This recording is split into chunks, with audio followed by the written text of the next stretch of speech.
Hello everyone, welcome to Career Launcher. And in this session, we are going to cover must-do previous year questions. And this is the seventh session of CSAT Reasoning. Okay, so हम लोग already 6 session कर चुके हैं. We have covered already quite a few previous year questions of reasoning. If you haven't watched those sessions, just go and watch those sessions. Now, let's start. पहला question क्या कह रहा है? A man walks down the back side of his house and walks 25 meters straight.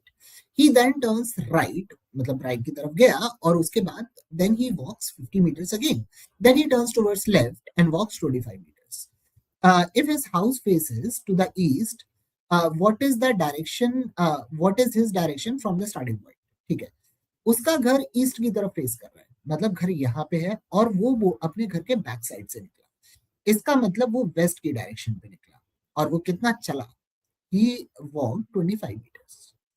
उसके बाद उसने right लिया. तो इस टाइप के क्वेश्चन में जो सबसे बड़ी गलती होती है वो लोग लेफ्ट और राइट में गलती करते हैं. तो इसका मतलब वो राइट गया, राइट का मतलब ये, और यहाँ पे राइट गया, वो चला 50 मीटर. अब क्या हुआ? वो वापस से लेफ्ट लिया, मतलब यहाँ पे, और चला 25 मीटर्स. तो अभी वो यहाँ पे खड़ा है. अब क्वेश्चन ये पूछ रहा है, अगर उसका घर ईस्ट, क्या कहता है, अभी स्टार्टिंग पॉइंट के रिस्पेक्ट में, स्टार्टिंग पॉइंट वाज दिस, इस रिस्पेक्ट में ये जो डायरेक्शन है ये क्या होगी?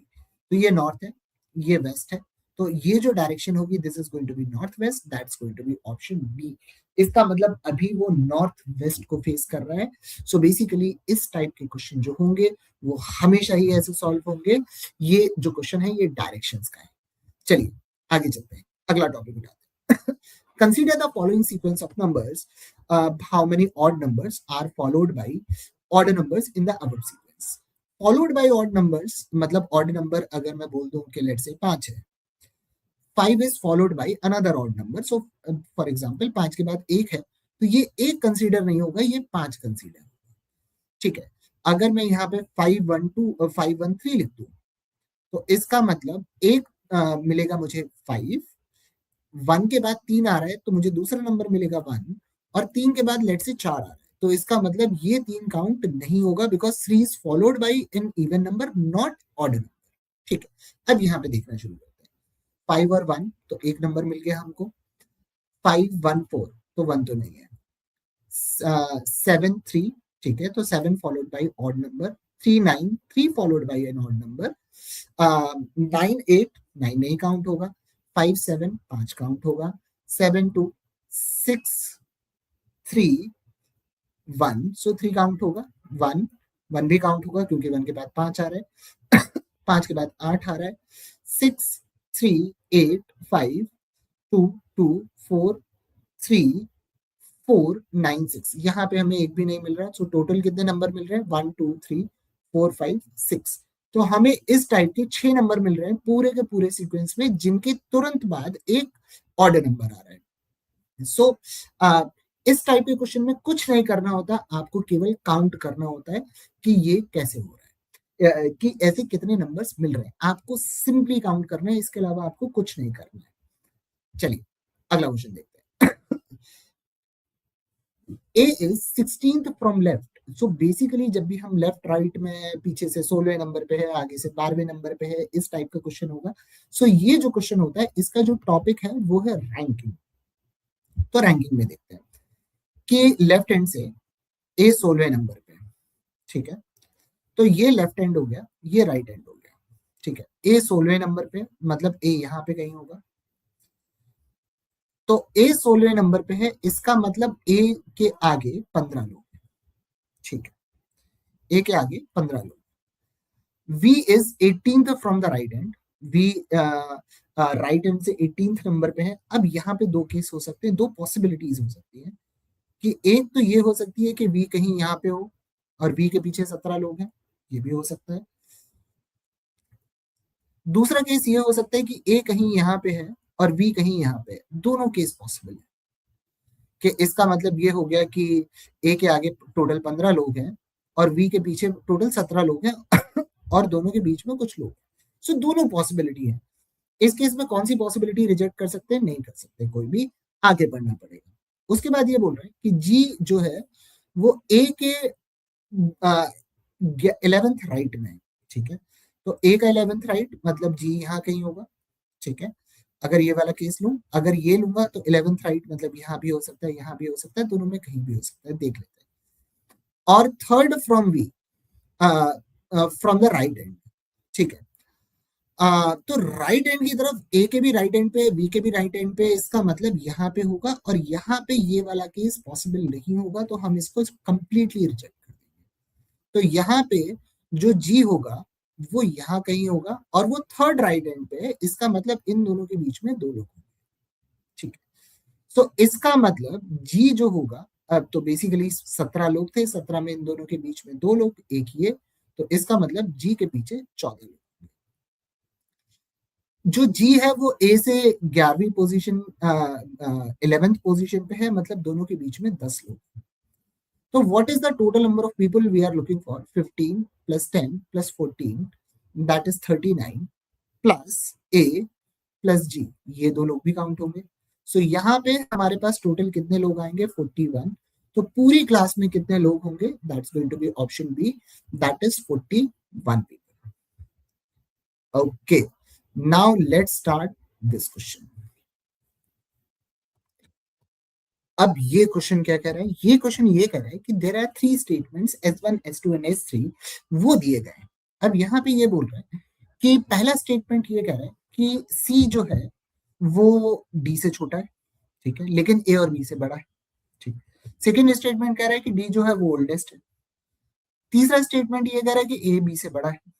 अब क्वेश्चन ये बोल रहा है कि A B C और D में यंगेस्ट कौन है, मतलब सबसे छोटा कौन है, हमें ये निकालना है, ठीक है। अब यहाँ पे अगर हम पहला स्टेटमेंट लें तो ये बोल रहा है कि सी डी से छोटा है, तो मतलब सबसे डी सी से बड़ा होगा, ठीक है। लेकिन जो सी है वो ए और बी से बड़ा है, तो ए और बी में बड़ा कौन, ये हमें नहीं पता। तो यहां से हमें ये तो पता चल रहा है कि सबसे बड़ा होगा डी, उससे छोटा होगा सी, लेकिन ए और बी में क्या रिलेशन है ये नहीं पता। सेकंड स्टेटमेंट बोल रहा है डी सबसे बड़ा है, लेकिन वो हमें ए बी सी तीनों के बारे में कुछ भी नहीं बता रहा है, तो हमें इससे कोई इंफॉर्मेशन नहीं मिल रही है। ओल्डेस्ट के बारे में मिल रही है, लेकिन उससे छोटे तीन लोगों के बारे में नहीं मिल रही, तो ये किसी काम का नहीं है। अगला स्टेटमेंट ये कह रहा है कि ए बी से बड़ा है, ठीक है। तो ए बी से बड़ा है, लेकिन लेकिन हमें सी और डी के बारे में कोई इंफॉर्मेशन नहीं मिल रही है, मतलब सी अकेले भी सफिशिएंट नहीं है। तो मतलब ये स्टेटमेंट अकेले आंसर नहीं दे रहा, ये स्टेटमेंट भी अकेले आंसर नहीं दे रहा, लेकिन अगर मैं इसको और इसको कंबाइन कर लूं तो मुझे यहाँ पे एक ऑर्डर मिल जाएगा, और वो ऑर्डर ये होगा कि डी सबसे बड़ा है, उससे छोटा सी है, उससे छोटा ए होगा, और उससे छोटा बी होगा। तो सबसे छोटा कौन होगा यहाँ पे? वो होगा बी। तो इसका मतलब S1 and S3 together are sufficient, but any statement alone is not. So answer is going to be option D. अगर मैं S2 और S3 को मिलाता हूं तो मुझे ये पता है कि डी सबसे बड़ा है, सी के बारे में कोई भी इंफॉर्मेशन नहीं है, तो हम डिसाइड नहीं कर सकते। इसलिए ये जो होगा S2 और S3 टुगेदर सफिशिएंट नहीं होंगे। और अगर मैं S1 यूज कर रहा हूं तो मुझे S2 की जरूरत ही नहीं है, क्योंकि S1 से ही पता चलता है कि डी सबसे बड़ा है। चलिए अगला क्वेश्चन देखते हैं। अगला क्वेश्चन क्या कह रहा है कि एक सिंपल मैथमेटिकल ऑपरेशन है, ठीक है, नंबर्स के बीच में किया गया, results in sequence with respect to prime numbers, ठीक है। Which of them following the numbers in the sequence, ठीक है। तो मैं क्या करूंगा, सबसे पहले प्राइम नंबर्स लिख लेते हैं। सो 2, फिर 3, फिर 5, फिर 7, फिर 11, फिर 13, फिर 17, फिर 19, फिर 23, 29, 31, 37, 41, उसके आगे बहुत होंगे, 43, जो भी है। अब यहाँ पे जो सीक्वेंस बनाया गया with respect to prime numbers बनाया गया, तो नंबर क्या है? 14, ठीक है। फिर क्या है? 18।